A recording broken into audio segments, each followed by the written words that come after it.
Hello friends, welcome to exam Masti smart way of learning. मैं Gyan sir आप लोगों का एग्जाम मस्ती में एक बार फिर से स्वागत करता हूं।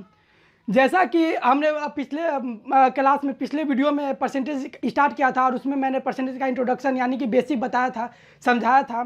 तो उसी से रिलेटेड मैं आज कुछ क्वेश्चन का प्रैक्टिस करने जा रहा हूँ आपके सामने, ताकि आप भी सीख सकें। और उस बेसिक से मतलब सीखने के बाद कुछ क्वेश्चन का जब प्रैक्टिस हो जाता है तो लगता है कि हाँ, कंसेप्ट क्लियर हो जाता है। अगर आपने बेसिक जो हमारा वीडियो है वो नहीं देखे थे तो उसके लिए मैं लिंक डिस्क्रिप्शन में दे दूंगा, उसके बाद मैं ऊपर आई बटन पर दे दूंगा, ताकि आप जाकर पहले उस वीडियो को देख लें जो कि बेसिक है, इंट्रोडक्शन है। अगर आप बेसिक जानते हैं तो घबराइए नहीं, आप यहाँ से भी सीधा क्लास स्टार्ट कर सकते हैं। तो इसके लिए मैं सबसे पहले कुछ क्वेश्चन का प्रैक्टिस करता हूँ। जैसा कि ये क्वेश्चन है 550 का व्हाट परसेंट में घटाना है 150 का 12%, और ये होता है 125।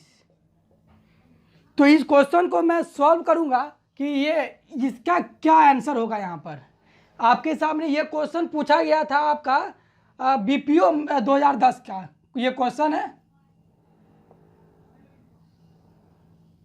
बीपीओ 2010 का क्वेश्चन है। आप जाके किसी भी क्वेश्चन बैंक में ये चेक कर सकते हैं इस क्वेश्चन को। बीपीओ 2010 का ये क्वेश्चन पूछा गया है। इसमें ये व्हाट का वैल्यू क्या होगा ये निकालना है। तो इस तरीके के क्वेश्चन को बनाने के लिए हमने बेसिक में मतलब कुछ फ्रैक्शन वगैरह सीखे थे, उस फ्रैक्शन के मदद से इस क्वेश्चन को मैं बनाता हूँ। तो आइए, तो सबसे पहले 550 का एक्स वाट को हम एक्स मान लेते हैं। परसेंटेज है, परसेंटेज का मतलब तो 1/100 बताए थे, तो ये 100 हो जाएगा। इसमें तो कोई दिक्कत नहीं होना चाहिए। उसके बाद घटाते हैं 150 का 12, और ये परसेंटेज है तो हम 12% का फ्रैक्शन निकालने के लिए हम पिछले क्लास में सीखे थे, पिछले वीडियो में हमने सीखा था फ्रैक्शन निकालने के लिए। तो 12% का फ्रैक्शन हो जाएगा, 12% का फ्रैक्शन डायरेक्ट यहाँ लिख देते हैं। 12% का फ्रैक्शन हो जाएगा 3/25। अगर फ्रैक्शन निकालने के लिए नहीं आता है तो सबसे पहले पिछला वीडियो आप जाकर देख लीजिए, वहाँ से फ्रैक्शन निकालना सीख जाइए, उसके बाद आगे आइए। तो ये 12% का वैल्यू इतना हो जाता है, ये 125। अब ये सॉल्व करेंगे तो ये कट गया, और उसके बाद ये 2500 का 100, 25 छक 150, यानी 25 6 जा 150। और उसके बाद अभी आगे सॉल्व करेंगे तो ये 50x/10 यानी 55x/10 घटाओ, और ये 6×18 और ये 125। ये माइनस में है तो उस साइड जाके ये प्लस में हो जाएगा, तो ये हो जाएगा मेरा 55x/10 और 125 जोड़ 18। इस टाइप के क्वेश्चन जो है ये मतलब सॉल्व करने वाला क्वेश्चन में कोई सा खास ट्रिक नहीं आता है जो कि मतलब कि आसानी से बन जाए। इसको आपको कैलकुलेशन थोड़ा बहुत करना होगा। थोड़ा बहुत ट्रिक यही सब है कि मतलब फ्रैक्शन को फ्रैक्शन में करके अगर बनाते हैं तो वो कैलकुलेशन में करना नहीं पड़ता, नहीं तो कैलकुलेशन कीजिए, कोई दिक्कत नहीं है। तो अब देखिए, अब यहाँ एक्स रहेगा और इस सारे को हम उस साइड मतलब भेज देते हैं। ये मतलब पूरा का टर्म को ये जो मल्टीप्लाई में है उस साइड जाएगा, तो मतलब ऊपर नीचे चेंज हो जाएगा, यानी जो मल्टीप्लाई में डिवाइड में जाएगा और जो डिवाइड में है वो मल्टीप्लाई में आएगा। और एक्स हमें तो इसी का वैल्यू निकालना था, इसको हम एक्स माने थे तो उसको एक्स माने थे, तो अब एक्स का वैल्यू निकालते हैं। तो सबसे पहले इसको जोड़िए, इसको जोड़ेंगे तो आज 4 12 1 13 का 3 1 हासिल, 2 1 3 1 4 143, और ये जाएगा उधर तो ये मल्टीप्लाई 10 और ये 55 नीचे हो जाएगा। इसमें तो आपको कहीं कोई दिक्कत नहीं होने जा रहा, क्योंकि ये अभी सिंपल कैलकुलेशन है। इसके बाद हम आगे जाएंगे तो कुछ क्वेश्चन का प्रैक्टिस करेंगे जो कि एग्जाम के रिलेटेड बहुत इंपॉर्टेंट होने वाली है। आप धैर्य के साथ हमारे साथ बने रहिए, हम आगे इसका और कुछ क्वेश्चन का प्रैक्टिस करेंगे। जैसे कि अब इसको काटिए तो ये 11 बार में कट जाएगा 5 से, और ये 5 से 2 बार में कट जाएगा। और उसके बाद जब 11 से 143 को काटेंगे तो ये आपका कट जाएगा कितना बार में कट जाएगा, 1 और 3, 13 बार में कट गया। 13 दूनी का 26 आपका इसका व्हाट परसेंट का वैल्यू जो था यहाँ पे पूछ रहा था, ये मेरा 26% आ जाएगा आंसर। बस इसी क्वेश्चन को बनाते हुए क्वेश्चन को और मैं प्रैक्टिस करता हूं ताकि आपका कंसेप्ट क्लियर हो जाए और आराम से मतलब परसेंटेज वाले चैप्टर का आंसर इस टाइप के जो सॉल्व वाला क्वेश्चन है इसका आप सॉल्व कर सकते हैं। आइए क्वेश्चन और है, ये क्वेश्चन को और देख लेते हैं आपके सामने। 4240 का 3/5 का 75% का 25% वाट। तो जैसा कि इसमें बताया था कि ये सब सॉल्व वाला जो क्वेश्चन होता है इसमें कोई खास ट्रिक नहीं होता है, लेकिन हम ये भी बता रहे हैं कि सबसे पहले परसेंटेज को फ्रैक्शन में करके आसानी से बनाते हैं। तो सबसे पहले फ्रैक्शन में चेंज करते हैं सब क्वेश्चन को, यानी कि 4240 का मल्टीप्लाई 3/5 और फिर मल्टीप्लाई 75% का हो जाता है 3/4 और का मल्टीप्लाई 25% का होता है 1/4।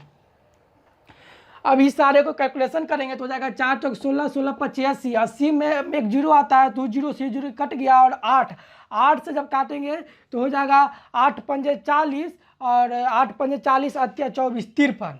अब 53 में मल्टीप्लाई करते हैं इसका तो 3 तिया 9 तिया 27 के साथ 2 हासिल 9 पंजे 45 2 47 777 इसका आंसर आ गया। बस इसी तरीके से आप फास्ट कैलकुलेशन कीजिएगा तो बहुत आसानी से आप इस क्वेश्चन को सॉल्व कर पाएंगे और एग्जाम में बिना समय गंवाए हम इस टाइप के क्वेश्चन को सॉल्व कर सकते हैं। बस आप इतना ध्यान दीजिएगा कि इस क्वेश्चन को बनाने के लिए यानी बार बार प्रैक्टिस कीजिएगा, तो यानी जो परसेंटेज वाले जो चैप्टर इसको फ्रैक्शन में ही बदल कर बनाएंगे बिना।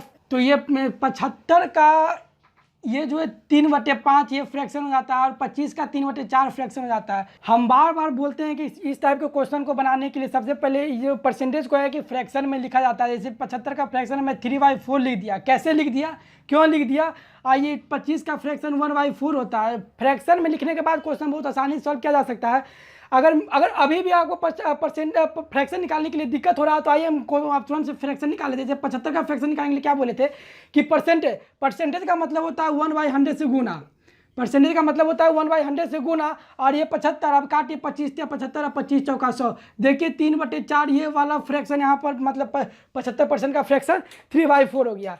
इसी तरीके से 25% का फ्रैक्शन भी उसी तरीके से 25 मल्टीप्लाई 1/100 25 चौका 100। देखिए 1/4 ये आपका फ्रैक्शन आ गया, यानी कि 25% का फ्रैक्शन 1/4 हो जाता है। इसी के लिए मैंने आपको बता रहा था कि बस कुछ नहीं है, आप थोड़ा सा बेसिक क्लियर कीजिए। उसके बाद है कि सारे परसेंटेज वाले क्वेश्चन को सबसे पहले फ्रैक्शन में चेंज करने के बाद उसका सोल्यूशन कीजिए, आसानी से बन जाएगा। जब तक आप फ्रैक्शन में चेंज नहीं करेंगे तब तक आपको थोड़ा सा प्रॉब्लम होगा, लेकिन क्वेश्चन तो बन ही जाएगा, कुछ से कोई प्रॉब्लम नहीं होने जा रहा है।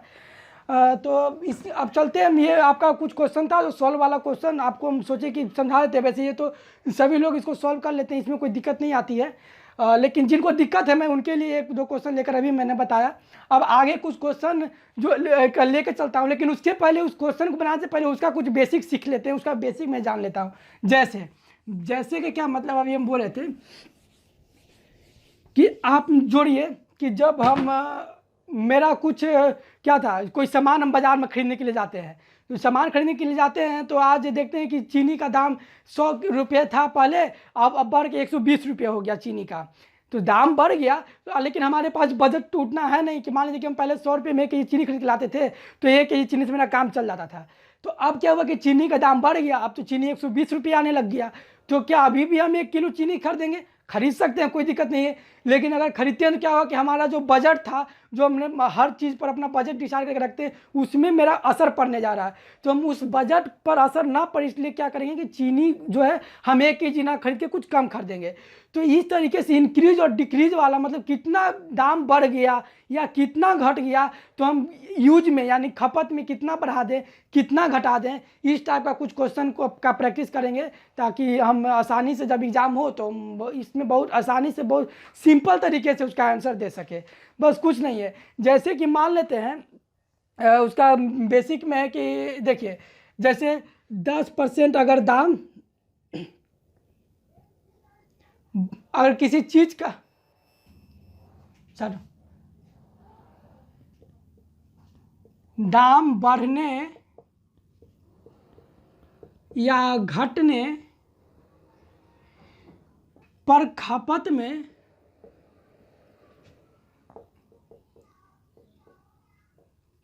कितना प्रतिशत की कमी या वृद्धि करे कि हमारे बजट पर कोई असर न पड़े। तो इसके लिए क्या करते हैं, इसके लिए बस आप थोड़ा सा इसको ट्रिकी समझ लीजिए, बस थोड़ा सा ध्यान दीजिए और आगे इस टाइप के क्वेश्चन को हम आसानी से सॉल्व कर सकते हैं। जैसे कि आइए, अगर 10% यानी इंक्रीज, अगर दाम इंक्रीज हो जाता है, ये क्या है मेरा दाम वृद्धि, मूल्य में वृद्धि, अगर ये इंक्रीज होता है, इंक्रीज होता है तो हम खपत में कितना डिक्रीज करेंगे, खपत में कितना डिक्रीज, अगर दाम इंक्रीज होता है तो खपत में कितना डिक्रीज करेंगे, अगर दाम डिक्रीज होता है तो खपत में कितना डिक्रीज करेंगे। अगर इंक्रीज हुआ दाम तो कितना खपत डिक्रीज करेंगे, अगर दाम डिक्रीज हुआ यानी गिर रहा है तो खपत कितना बढ़ाएंगे ताकि हमारे बजट पे कोई असर ना पड़े। तो आइए इसके लिए देखते हैं कि अगर 10% अगर दाम बढ़ता है मेरे दोस्तों, अगर 10% दाम बढ़ता है तो खपत को हम कितना कम कर देंगे कि हमारे बजट पर कोई असर ना पड़े।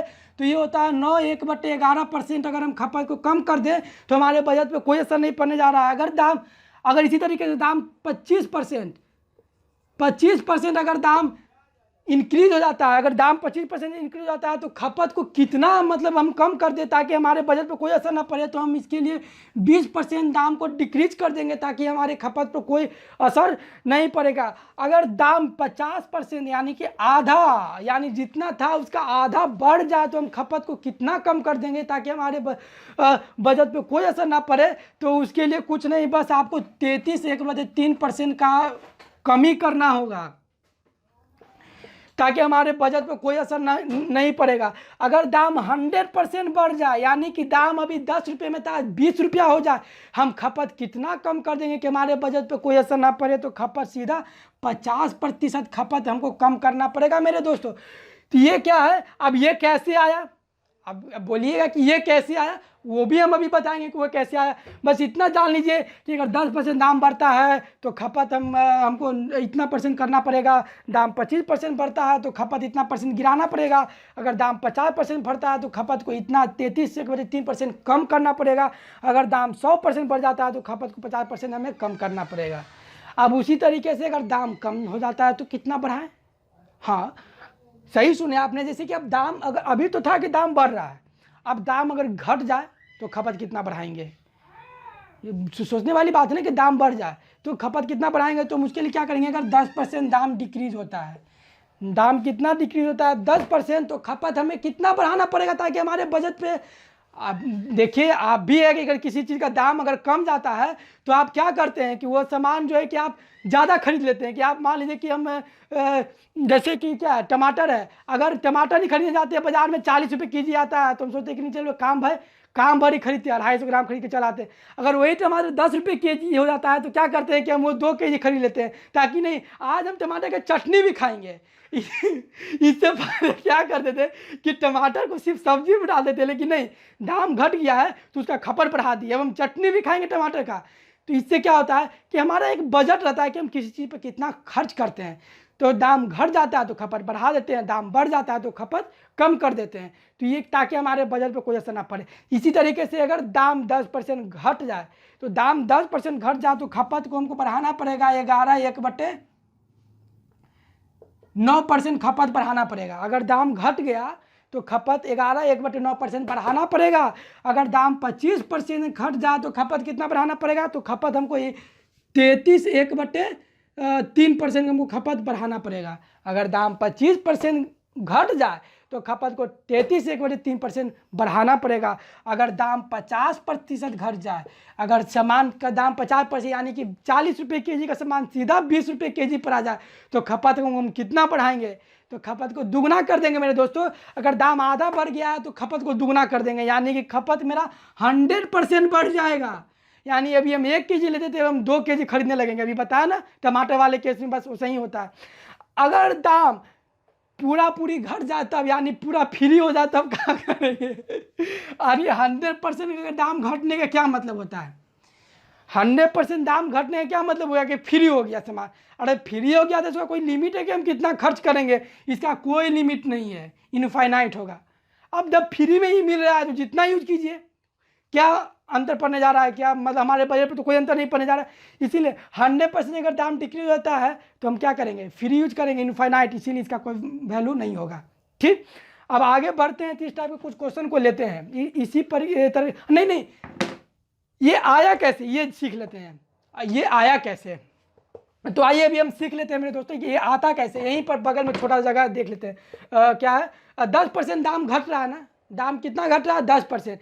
यानी कि पहले वो सामान था कितना? 100 रुपये का था। सामान पहले 100 रुपये का था ना, मान लेते हैं। 10% दाम घट रहा है, यानी दाम घट के 90 रुपये हो जा रहा है। कितना हो जा रहा है? 90 रुपये हो जा रहा है दाम घट के।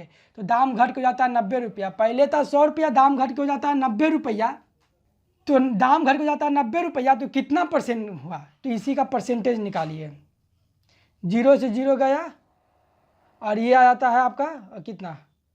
कैलकुलेशन करेंगे। दाम घट रहा है तो दाम घट रहा है तो कितना बढ़ाएंगे? तो ये आपका हो जाता है 100/9, और इसका करेंगे तो ये आपका 11×99, यानी कि 11/1/9% आपको खपत बढ़ाना पड़ेगा। देखिए आ गया, यानी दाम घट रहा था तो इसका ये बस याद कर लीजिए, नहीं तो ये आप देख लीजिए कि कैसे निकालते हैं। तो अब आ जाते हैं इसी तरीके से 25% पे। अगर 25% दाम घट रहा है, खपत कितना बढ़ाएंगे? तो 25% दाम घट रहा है तो खपत बढ़ाने के लिए कुछ नहीं, 25% घट रहा था ना, दाम घट रहा था, तो 100 में 25% घटा देते हैं। तो और उसके बाद मल्टीप्लाई 100, कि परसेंटेज निकालेंगे तो 100 से मल्टीप्लाई करना पड़ता है। तो फिर अब क्या करेंगे? यानी कि 75, 25/75 मल्टीप्लाई, ये हो गया 25 चौका 100। अब ये 100 आ जाएगा, इसको करेंगे 33, 4 12, यानी कि हो जाएगा 33/1/3%। कैलकुलेशन करेंगे, देखिए ये आपका सेम हो गया। बस इसी तरीके से अगर दाम बढ़ रहा है, दाम बढ़ रहा है तो क्या करेंगे? यानी कि दाम बढ़ गया, यानी 10 रुपया दाम बढ़ गया, यानी पहले 100 रुपये का था, पहले 100 रुपये का था, अब 110 रुपये का हो गया। यानी कि पहले 100 रुपये का था, 10 रुपया दाम बढ़ गया। तो परसेंटेज इसी का निकालना है कि खपत कितना कम करेंगे। तो 10 रुपये दाम बढ़ गया, तो अब इसका परसेंटेज निकालिए। यानी कि 100 नीचे हो जाएगा 110 और गुना 100, ये 0 से ये 0 गया। अब आप देख लीजिए कि आपका कितना हो गया। यहाँ पर जाता है कि 10 और 100 और नीचे 11, 11×99 और 1 बच जाता है तो 100, सॉरी कि 11, 11% आपको कम करना पड़ेगा, सामान खपत कम करना पड़ेगा, ताकि आपको मतलब बजट पे कोई असर ना पड़े। ये तो अभी हम परसेंटेज वो कमी और डिक्रीज, यानी कितना बढ़ेगा कितना घटेगा निकालने के लिए देख लिया। आइए इसका कुछ फार्मूला होता है, अगर आप अभी भी नहीं समझ पा रहे हैं तो फार्मूला देख लीजिए, ताकि फार्मूला से आप आसानी से बना सकते हैं। फार्मूला क्या होगा? अगर दाम बढ़ रहा है, दाम बढ़ रहा है तो क्या करेंगे? बढ़ रहा है यानी वृद्धि बटा, मतलब कि डिक्रीज प्रतिशत कितना, मतलब कम करेंगे सामान, यानी कि कमी, खपत में कमी, खपत में कमी पर कितना करेंगे? तो पहले सामान का दाम कितना बढ़ रहा है, यानी वृद्धि, यानी मूल्य का वृद्धि, मूल्य का वृद्धि प्रतिशत जो भी है बटा, बटा क्या करेंगे? 100 में घटा देंगे जितना वृद्धि हो रहा है, 100 में जितना वृद्धि हो रहा है घटा के मल्टीप्लाई कर दीजिए 100 से। ये आपका हो जाता है खपत में कमी। कितना होगा? अगर दाम बढ़ रहा है तो खपत में कितना कम करेंगे, ताकि आपका जो है कि बजट पे कोई असर ना पड़े। उसी तरीके से ठीक, अगर दाम घट रहा है तो कितना खपत में वृद्धि करेंगे? नहीं, यहाँ पर आइए थोड़ा सा गलती हो गया। हम मतलब अगर दाम बढ़ रहा है ना, दाम बढ़ रहा है तो ये माइनस नहीं, इसको प्लस करना होगा। दाम बढ़ रहा है, इसको क्या करना होगा? जोड़ना है, जितना बढ़ेगा उसको जोड़ना है, घटाना नहीं है। अभी गलती हो गया था थोड़ा सा, मतलब दिमाग थोड़ा सा भटक गया था। अच्छा कोई बात नहीं। उसी तरीके से ठीक, अगर दाम घट रहा है तो खपत में कितना बढ़ाएंगे, यानी खपत में वृद्धि, यानी कि दाम बढ़ रहा है, सॉरी दाम घट रहा है, तो दाम घट रहा है तो कितना घट रहा है, यानी खपत में कितना वृद्धि करेंगे, खपत में वृद्धि, इसका प्रतिशत निकालना है कि तो कितना दाम पहले करा घट रहा है तो कमी कितना घट रहा है, तो कमी प्रतिशत बटा 100 माइनस कमी प्रतिशत गुना 100। यहाँ माइनस होगा और यहाँ पे प्लस होगा, क्योंकि यहाँ बढ़ रहा था इसीलिए प्लस, यहाँ कम हो रहा है इसीलिए माइनस। अब आइए इसी पर कुछ क्वेश्चन का मतलब प्रैक्टिस करते हैं। इस टाइप के क्वेश्चन जो आते हैं इसके ऊपर कैसे बनाएंगे जल्दी से, तो कुछ क्वेश्चन देख लेते हैं। ये तो हमारा बेसिक हुआ था, ये उसके बाद ताकि हम आगे इस टाइप के क्वेश्चन को बनाने में आसानी होता है। तो आइए देखते हैं कुछ क्वेश्चन को। आइए कुछ क्वेश्चन का प्रैक्टिस करते हैं। जैसे कि चीनी की कीमत में कमी, चीनी की कीमत में कमी हो रहा है, 20% की कमी हो रहा है, तो खपत में कितना बढ़ा है, खपत को कितना बढ़ा दें ताकि बजट पे कोई अंतर ना हो, बजट पर कोई चेंजिंग ना हो। तो इसके लिए क्या करना पड़ेगा, 20% की चीनी की कीमत में कमी हो रहा है ना, तो अब ये बताए थे कि जितना कमी होता है उसको ऊपर और नीचे में 100 से घटा कर लिखते हैं। जैसे कि देख लीजिए 20% की कमी हो रही है तो 20 ऊपर और 100 में 20 को घटा दीजिए। 100 में 20 को घटा कर और 100 से मल्टीप्लाई करते हैं तो ये आपका ये खपत में इंक्रीज कितना इंक्रीज होता है खपत में, ये निकल जाएगा। तो हो जाएगा 20/80 गुना 100। ये देखिए 0 से 0 गया और 2 चौका 8 और 4 से कटेगा 25 बार में, यानी कि आपको 25% खपत में वृद्धि करना होगा। खपत में वृद्धि 20% करना होगा और आपका आंसर निकल जाएगा। तो बस इसी ट्रिक और इसी सोल्यूशन को अगर सॉल्व करते हैं, अगर आगे बनाते हैं तो आसानी से किसी भी क्वेश्चन को मतलब बना सकते हैं। जैसे आइए क्वेश्चन को और लेते हैं। अगर दाम में अगर 20% इंक्रीज हो रहा है तब क्या करेंगे, अगर दाम इंक्रीज हो रहा है, कितना इंक्रीज हो रहा है, 20% इंक्रीज हो रहा है, तो खपत कितना कम करेंगे ताकि बजट पे अंतर ना पड़े। खपत को कम करना होगा, खपत को 20 मतलब कितना कम करना होगा कि कोई अंतर ना पड़े खपत। तो हमें क्या करना होगा, अभी हम बता रहे थे कि दाम बढ़ रहा है, तो बढ़ने के केस में क्या करते हैं कि जितना बढ़ा उसको ऊपर और जितना बढ़ रहा है उस 100 में उतना जोड़ दीजिए, यानी कि 20 बढ़ रहा है तो 100 में 20 जोड़ देंगे तो ये हो जाएगा 120 और मल्टीप्लाई 100। इसको काटिए तो 0 0 कट गया और ये 6 बार में, यानी कि 100/6 और ये हो जाएगा कितना 16 6 96, यानी कि 16 और 4/6 नहीं तो ये और हाँ 16 4/6 आपका आंसर हुआ। तो 16.4/6 आपका मतलब सही मतलब आंसर हुआ इसका। हाँ इसको और छोटा कर सकते हैं, अगर ऑप्शन में अगर ये ना देकर आपको कुछ और दे दे तो इसका हम और छोटा फ्रैक्शन कर सकते हैं। जैसे यहीं पर आ जाते हैं तो इसका कैलकुलेशन करेंगे तो ये और कटेगा, ये 100/6 जो है ये और कटेगा तो ये 3 आ जाएगा नीचे और ऊपर 50 आ जाएगा। तो ये बस इसलिए कि अगर ऑप्शन में आपको ये दे दे तो क्या करते, तो बस डायरेक्ट मतलब इसको बनाते और ऑप्शन टिक मारते। अगर ऑप्शन में इससे और छोटा फ्रैक्शन हो तो क्या करेंगे, हम तो यहाँ भी कार्यक्रम कर सकते हैं, ये 2 और ये 3 कट जाएगा। लेकिन आइए आगे मतलब इधर देखते हैं कि ये क्या होता है।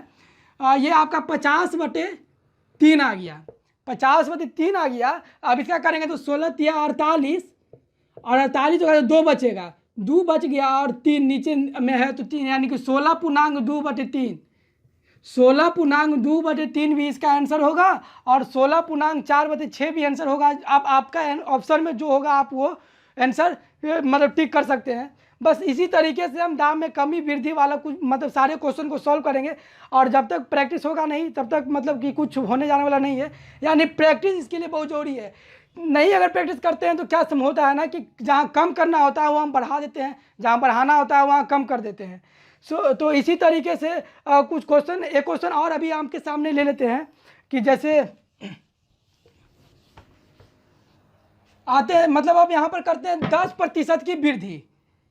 क्वेश्चन में क्या करेगा कि 10% की वृद्धि हो जाए तो खपत कितना कम करेंगे। तो यहाँ वृद्धि 10% की हो रही है तो क्या करेंगे 10 ऊपर लिखेंगे और नीचे 100 में 10 को घटा के लिखेंगे, 100 में 10 को घटा के लिखेंगे तो आपका वृद्धि हो रही तो 100 में 10 को जोड़ के लिखेंगे तो 110 और गुना 100। अब इसको काटेंगे तो 0 0 गया, अब ये 100/11 अब 100 बटा ये नीचे 11 आ गया। अब इसका कैलकुलेशन कीजिए तो 11 नवा 99 यानी 99 और 1/11 आपका परसेंट की आपको खपत में कम करना होगा। किसी भी सामान में अगर 10% की वृद्धि हो जाएगी तो खपत में 9.1/11 आपको कम करना होगा।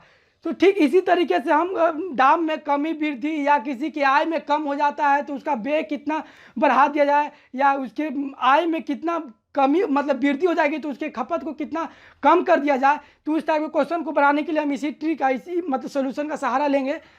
तो बस आज हम का क्लास हम यहीं रोकते हैं और अगले क्लास में इसका और कुछ दूसरे टाइप के क्वेश्चन को लेकर आएंगे।